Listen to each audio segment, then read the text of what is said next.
근데 오늘 제목 말씀은 오순절 아내라는 그런 제목이죠.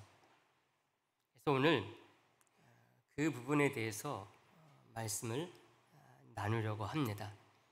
맥주절에 왜 오순절이라는 제목으로 살펴보게 되는가 하는 것에 대해서 생각하고자 하는 것이죠. 맥주절은 지난 반년 동안 인도하시고 보호해 주신 하나님의 은혜에 감사하는 날이요 절기입니다. 맥주절은 다 아시는 것처럼 하나님이 이스라엘 백성들에게 지키라고 말씀하신 3대 절기에서 비롯됐습니다. 유월절과 장막절, 초막절이라고도 하죠. 그리고 이제 오늘 우리가 지키고 있는 맥주절입니다. 맥주절은 다른 말로 77절이라고 하기도 하고요, 오순절이라고 하기도 합니다. 구약 성경에서는 주로 맥주절과 77절이라는 용어를 쓰고 있고요, 신약 성경에 와서야 오순절이라고 말하고 있습니다. 여러분, 기독교인이라고 해서요 다 맥주절을 지키는 것은 아닙니다. 서양인들은 맥주절을 따로 지키지 않는 것으로 알려져 있습니다. 그리고 우리나라 기독교 교단 가운데서도요 맥주절을 지키지 않는 교단들이 있습니다. 우리 장로교 합동 측이 지킨다고 해가지고 우리나라 예수님을 믿는 모든 기독교인들은 다 맥주절을 지키겠지 이렇게 생각하면 안 된다는 것이죠. 다른 교파나 다른 교단, 지키지 않는 교단들이 있는데 왜 우리는 지켜야 되는가 의아해하신 분들이 있을지 모르겠습니다. 어떤 분들은 또 그렇게 비판하시는 분들도 있더라고요. 절기헌금 거두려고 맥주절 만들어서 지킨다, 그렇게 오해하시는 분들도 있습니다. 절대로 그렇지 않습니다. 게다가 우리 교회는 맥주절과 성탄절 헌금 같은 경우는 어려우신 분들을 도울 뿐만 아니라 또 영혼을 구원하는 구제와 선교하는 일에 전액을 사용하고 있습니다. 여러분, 맥주절을 지키지 않는 교단일 경우에도 맥주절을 안 지킬 뿐이지요 1년 12달 교회력을 가지고서 계속해서 절기를 강조하면서 보냅니다.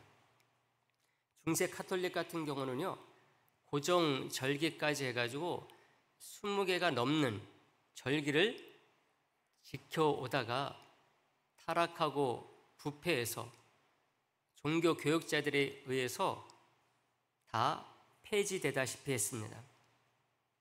물론 오늘날 카톨릭은 그대로 유지하고 있는 부분이 많이 있습니다.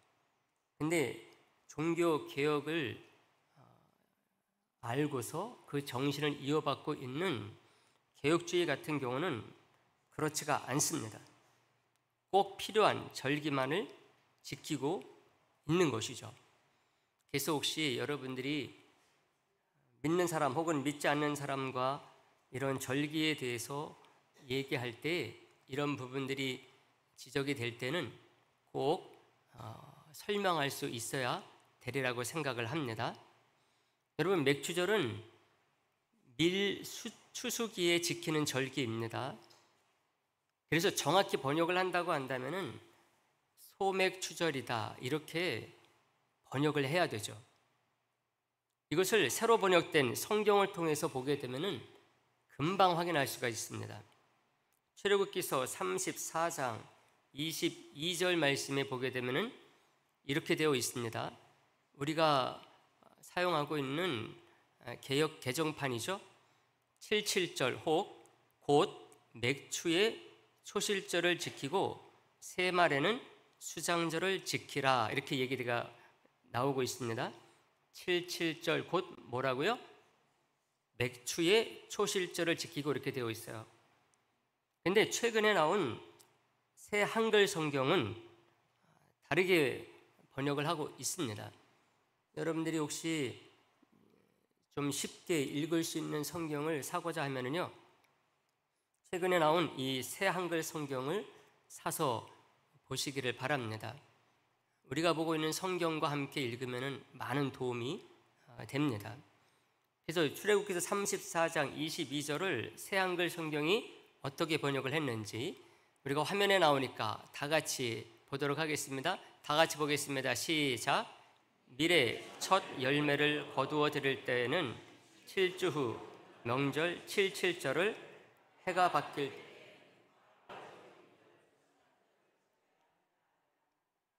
아멘. 뭐라고 되어 있습니까? 처음 시작이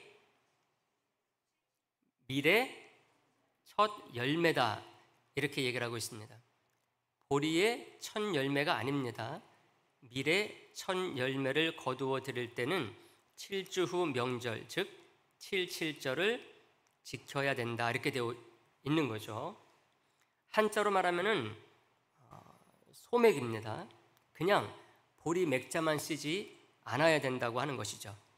근데 우리 성경 같은 경우는 또 보통 교회에서 사용할 때 맥주절을 계속 사용하고 있는 것은 오랜 전통이기 때문에 이렇게 쓰는 것 뿐입니다. 제가 여러 번 이에 대해서 말씀을 드렸습니다. 우리가 용어는 이렇게 사용하지만 정확히 알고 있어야 되는 거죠. 누가 물어보면 설명할 수 있어야 되는 것입니다. 요즘 이런 것들을 가지고서 비판하면서 교회 다니시는 분들 물어보면서 또 비난을 하고 핀잔을 주는 그런 사람들이 있을 수가 있습니다. 그럴 경우에 여러분들이 아주 당당하게 설명을 할 수가 있어야 되고, 혹 설명을 하지 못한다 할지라도 우리가 다 배워서 알고 있다, 우리가 맥주절을 그냥 사용하는 이유가 따로 있다, 이렇게 말할 수 있어야 된다는 것입니다. 여러분, 하나님께서 모세를 통해서 이 명절을 지키라고 명령하셨을 때 그곳은 어디였는가 하면 시내산이었습니다. 이곳은 광야입니다. 그러므로 농사를 지을 수가 있겠어요, 없겠어요? 농사를 지을 수 없는 곳이죠.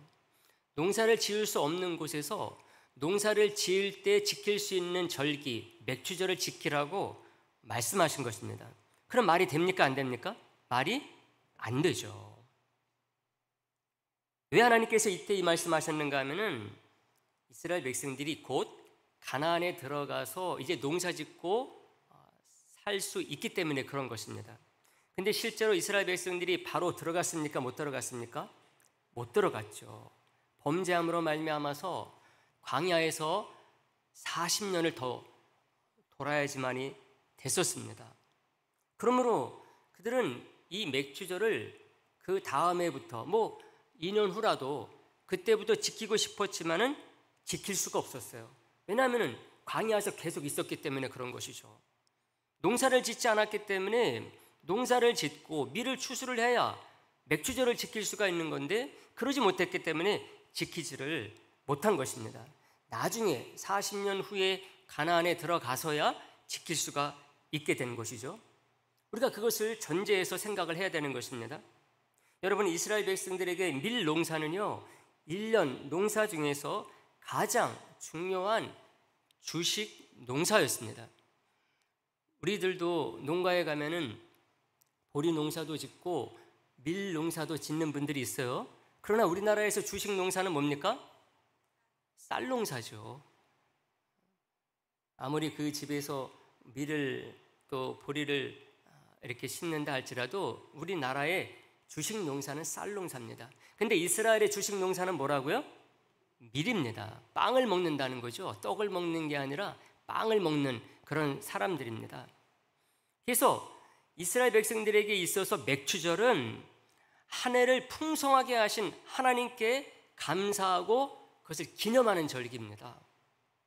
근데 우리 같은 경우는 추수감사절이 또 있거든요. 연말쯤에 가서 또 있어요.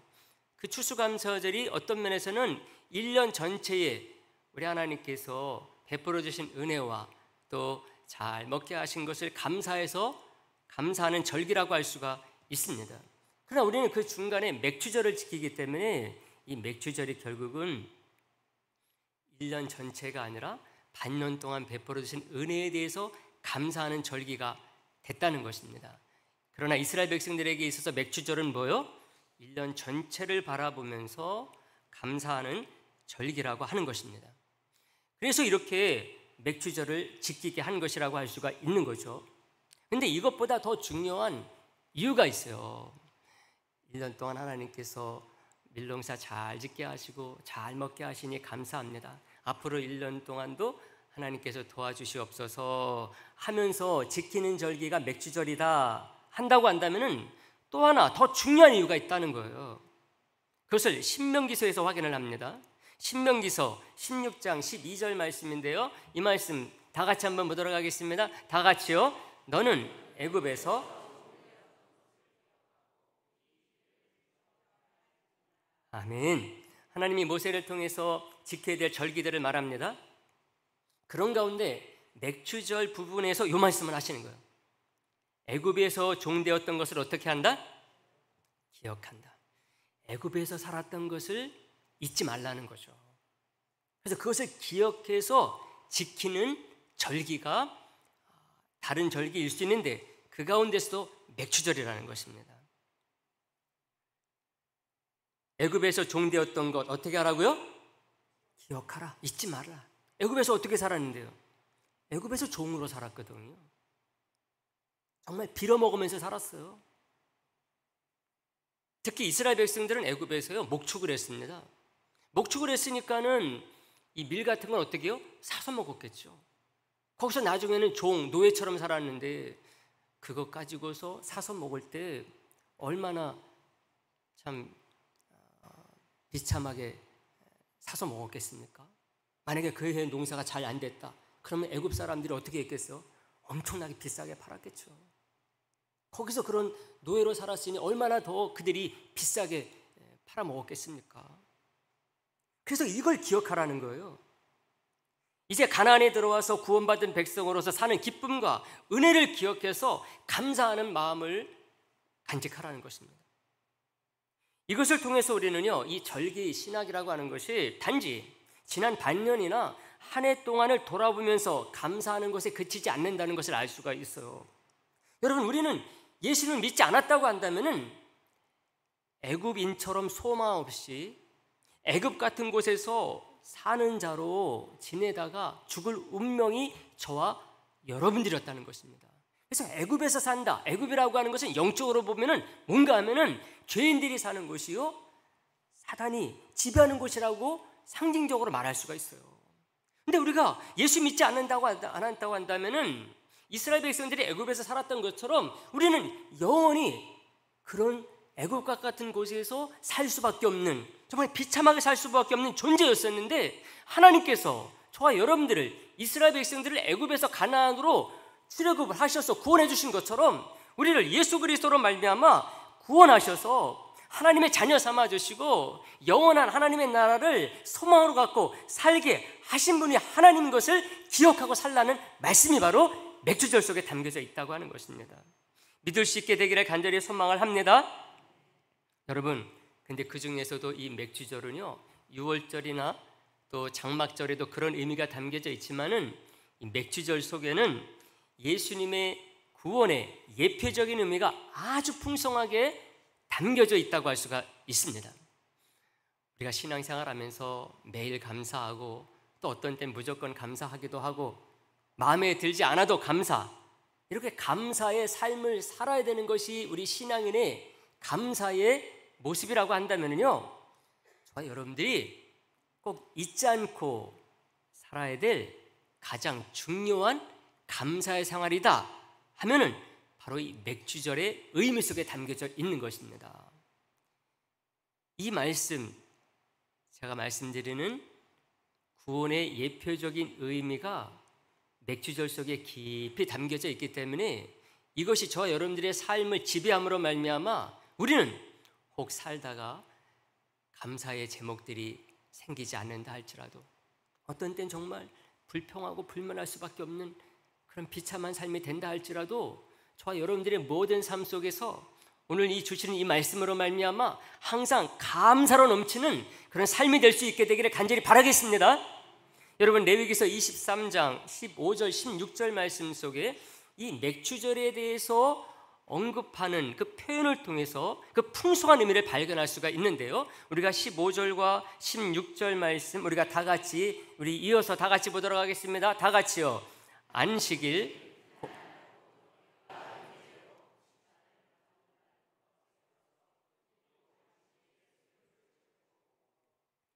일곱 안식일 이튿날까지 합하여 새 소재를 여호와께 드리되 아멘. 맥주절을 설명을 하는데요, 이렇게 장황하게 설명을 해요. 근데 장황하게 설명하는데 언제부터 설명하는가 하면은 6월절을 지키고 난 뒤부터 50일 동안에 있었던 일들을 가지고서 맥주절을 설명하는 것입니다. 다시 말하면은 신약적으로 이 50일을 생각을 하게 되면은 예수님의 구원의 역사가 다 담겨져 있어요. 다 담겨져 있습니다. 예수님께서 우리를 위해서 6월절 어린 양이 돼서 6월절에 돌아가셨잖아요. 그리고 나서 어떻게 되십니까? 죽고 끝나셨어요? 3일 만에 부활하시죠. 부활하시니 어떻게 하셨습니까? 바로 승천하셨습니까? 40일 동안 이 세상에 계셨어요. 그렇죠. 바로 이 6월절 이후에 50일 맥주절이 되기까지 일어난 일들이 이렇게 풍성하게 담겨져 있어요. 예수님께서 죽으셨지만 부활하시고 부활하신 후에 바로 승천하지 아니하시고 40일 동안 이 세상에 계시면서 제자들에게 하나님의 나라에 대해서 풍성하게 가르쳐 주셨어요. 그러시면서 승천하신 게 40일 후입니다. 근데 40일 후에 승천하시고 그걸로 끝나지 않았어요. 예수님께서 제자들에게 뭐라고 말씀하셨는가 하면 너희들이 이제부터 기도해라.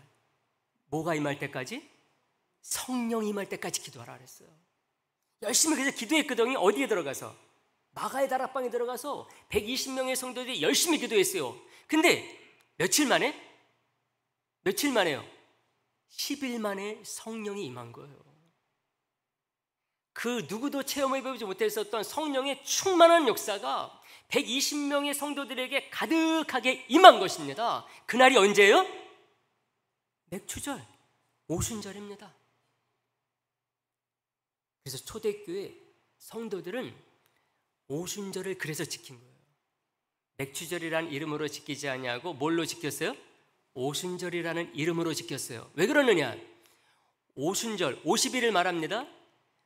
지난 50일 동안에 그 들어있는 예수님께서 베풀어 주신 구원의 놀라운 은혜를 다 담아서 지키는 가운데 특별히 뭐가 임했어요 그날? 성령의 그 충만함이 임한 그것을 기념해서 지키는 것이 오순절이라고 하는 것입니다. 신약성경에 맥주절 나오지 않습니다. 77절 나오지 않아요. 신약성경에 뭐만 나온다? 오순절만 나와요.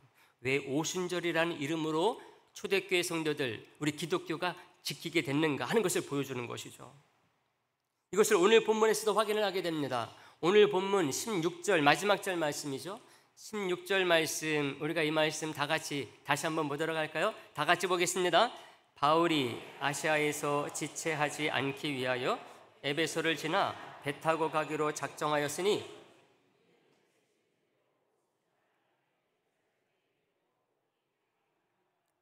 아멘. 바울이 이제 3차 전도 여행을 마쳤어요. 1차 전도, 2차 전도, 3차 전도 여행까지 하지 않습니까? 3차 전도 여행 마치고 어디로 가는가 하면은 예루살렘으로 귀환을 하게 되는 거죠. 근데 어느 날짜에 맞추는가 하면은 오순절에 맞춰요. 그래서 우리 13절 첫 절부터 보게 되면 잘 알 수가 있는데요. 13절 첫 절 말씀 보게 되면은 우리는 앞서 배를 타고 아소에서 바울을 태우려고 그리로 가니 이는 바울이 걸어서 가고자 하여 그렇게 정하여 준 것이라 이렇게 말을 합니다. 바울은 이때 아소에서 그 일행들을 만나가지고요 밀레도, 기오 그리고 사모를 거쳐가지고 밀레도로 향합니다. 밀레도 15절 말씀에 그 말이 나와요. 15절 말씀, 이 말씀도 다 같이 보도록 할까요? 다 같이 봅니다. 거기서 떠나 이튿날 기오 앞에 오고 그 이튿날 사모에 들르고 아멘. 바울이 밀레도에 들른 이유가 있어요. 그것은 뭔가 하면은 에베소의 장로님들을 마지막으로 만나보기 위해서 그런 것입니다. 마음 같아서는 에베소까지 가고 싶었어요. 근데 에베소까지 가려고 하면 3일 길이에요. 3일 길이라도 바울이 에베소 교회를 너무나 사랑하고 거기서 오랫동안 목회를 했기 때문에 얼마든지 갈 수가 있죠. 근데 왜 못 갔는가 하면은 자기가 지금 예루살렘에 가야 되는데 언제까지 가야 된다? 오순절까지 가야 된다. 그래서 시간이 급해서 오라고 그런 거예요. 밀레드에서 만나고 바울은 예루살렘으로 가는 것입니다. 어디에 맞췄다고요? 오순절에 맞췄다는 거예요. 왜 그러느냐? 오순절날 예루살렘에 있는다라고 하는 것은 초대교회 성도들에게서는 특별한 의미를 갖습니다. 왜 그런가 하면은 이 오순절날 예루살렘에 뭐가 임했어요? 성령이 임했거든요. 다시 말하면은 오순절은요 기독교의 생일입니다. 초대교회 생일이고 우리 기독교의 생일과 같아요. 그 오순절 마가의 다락방에서 성령 임한 사건을 시작으로 해가지고 기독교가 시작한 것입니다. 그리고 그 장소가 어디라고요? 예루살렘 마가의 다락방인 거예요. 그러니까 오순절에 예루살렘에서 있는다. 아마 바울이 분명히 마가의 다락방에서 함께 모여서 예배드렸을 거예요. 뭐를 기념하면서요? 야, 이날 우리 수십 년 전에 성령이 임해서 교회가 시작됐잖아. 예수님께서 예언하신 대로 진짜 우리가 10일 동안 열심히 기도했더니 우리가 성령 받고 그때부터 우리가 완전히 달라졌잖아. 성령 받기 이전까지는 제자들이 두려워가지고 밖에 제대로 못 나갔거든요. 근데 성령 받고 나서는 담대해져가지고요. 대제사장? 왜 그들을 무서워해야 돼? 대제사장들이 예수님 십자가에 못 박게 했거든요. 바울 제국 그 군사들 왜 무서워해야 돼? 두려워하는 줄을 모르고 나가서 복음을 전하는 역사를 그들이 체험했기 때문에 그렇습니다. 그게 언제라고요? 오순절날 마가의 다락방에서 그랬다는 것입니다. 우리는 그것을 사도행전 2장 1절에서 4절 말씀에서 확인을 합니다. 사도행전 2장 1절에서 4절 말씀 너무나 많이 봐서 우리가 외울 정도의 말씀인데요, 우리가 1절부터 4절까지 교독해서 보도록 하겠습니다. 오순절날이 이미 이름에 그들이 다 같이 한 곳에 모였더니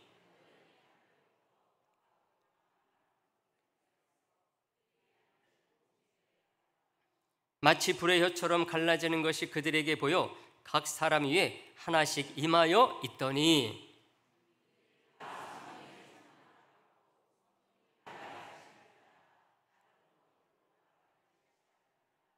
아멘, 할렐루야.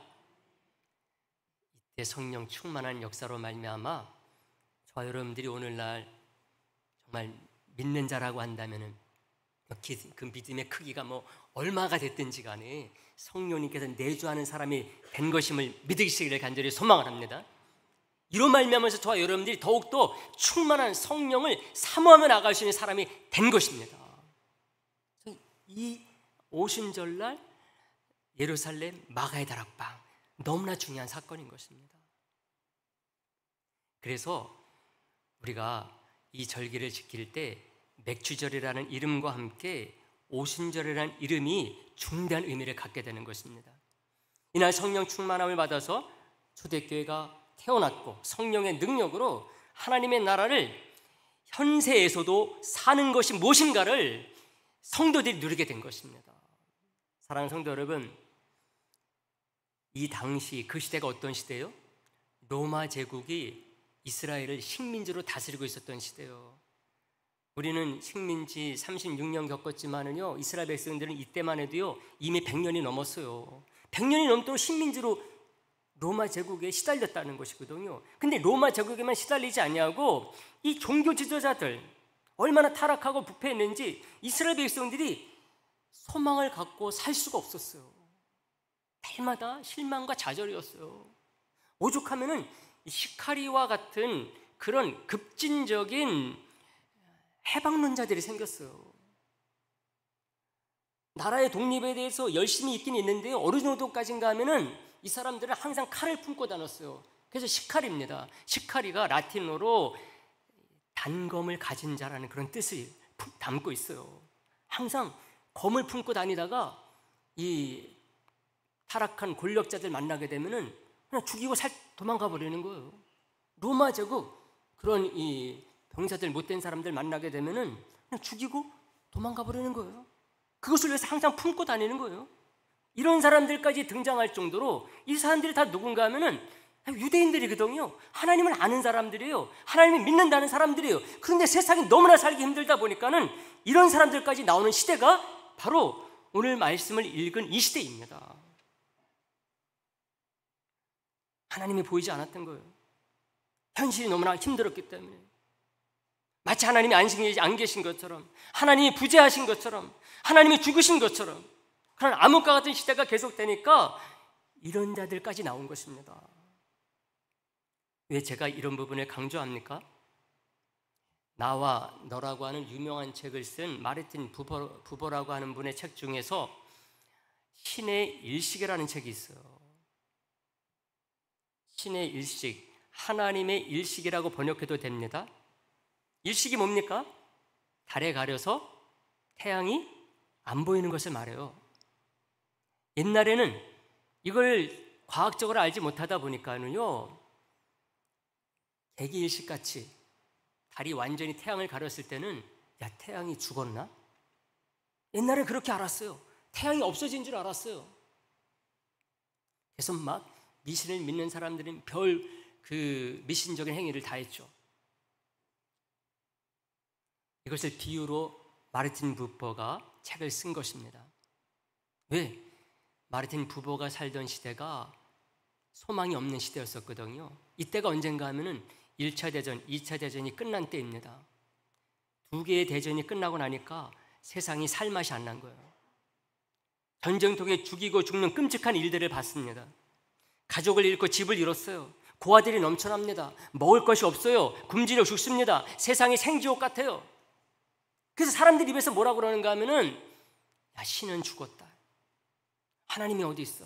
하나님이 계시면 정말 이런 일들이 벌어질 수가 있어? 특히 이 지식인들을 중심으로 해서 신은 죽었다고 외쳤었던 니체의 말을 인용을 하면서 이제 신은 없어요. 그런 시대가 된 것입니다. 근데 이때에 마르틴 부버가 유대인으로서 그게 아니다. 유대인이긴 했지만 하나님을 분명히 믿은 거죠. 그냥 일식일 뿐이에요. 잠시 가려진 것뿐입니다. 잠시 없는 것처럼 느껴질 뿐이에요. 왜요? 우리의 현실이 너무나 힘들어서. 진짜 없는 게 아니라는 거죠. 진짜 태양이 없어진 게 아니듯이 지금 사람들의 마음이 힘들고 고통스러운 그 어두운 마음에 가려가지고 신이 안 계신 것처럼 보일 뿐이라는 거죠. 그래서 이 책을 쓴 거예요. 신의 부재, 신의 죽음, 신의 무능이 아니라 세상이, 우리의 힘든 상황이, 그것이 생계일 수도 있어요, 건강일 수도 있어요, 질병일 수도 있습니다. 이런 것이 너무나 힘들다 보니까 달이 태양을 가리듯이 하나님을 가리고 있는 것뿐입니다. 설득하기 위해서 이 책을 쓴 것입니다. 마치 이스라엘 백성들 그 어려운 시대에 로마 제국 식민지로 살고 권력자들의 부패 때문에 하나님 안 계신 거 아니에요? 그랬던 것처럼 그런 가운데 초대교회가 나타난 것입니다. 초대교회가 등장한 거예요. 근데 초대교회 신앙인들은요, 일식마저도 걷어내버리는 신앙인들이었어요. 초대교회 시대 때 로마 제국 식민지, 종교, 그 지도자들의 무능, 부패, 부정, 이것으로 고통받고 시달리고 있던 이 시대 때에 오순절의 그 성령의 충만한 역사는요, 그들에게 살 힘과 용기를 줬어요. 능력을 줬습니다. 무서워하는 게 없었어요. 먹을 게 없어요? 아, 괜찮아요. 하나님의 나라 우리는 삽니다. 예수님께서 우리를 위해서 십자가 돌아가셨다가 부활하지 않으셨습니까? 승천하지 않으셨습니까? 다시 재림하신다고 하지 않았습니까? 그들에게는 일식도 없어요. 잠시 가려진 게 아니에요. 항상 하나님의 나라 가운데 사는 사람이었어요. 예수 그리스도의 구원으로 말미암아 성령의 충만한 역사로 말미암아서 그들은 날마다 태양과 같은 속에서 살았던 것임을 저 여러분들이 믿을 수 있게 되기를 간절히 소망을 합니다. 그러니까 그 시대 때 로마 제국 시대 속에서 초대교회가 출범한 거예요, 여러분. 만약에 그들이 움츠러 있었다고 한다면, 절망했다고 한다면 교회를 어떻게 시작할 수가 있어요? 교회가 뭡니까? 이 세상 속에서 복음을 전하고 나가는 것입니다. 아, 지금 로마 제국 시대니까 좀 기다립시다. 권력자들이 너무 부패했으니까 우리 좀 나아질 때까지 기다립시다. 그러지 않았어요. 왜요? 지금은 일식의 시대가 아니라 성령님께서 역사하시는 하나님의 시대입니다. 교회를 시작한 거예요. 성령님께서 임하신 거죠. 그래서 우리가 오늘날 현재 맥주절을 기억하고 오순절을 지킨다라고 하는 것은 다른 게 절대로 아닙니다. 우리가 세상살이 힘들고 어렵지만 하나님이 살아계셔서 역사하시고 계신 하나님이심을 믿는 것입니다. 성령님을 보내주셔서 역사하시는 그 힘과 능력을 가지고서 사는 사람들임을 고백하는 것인 줄로 믿습니다.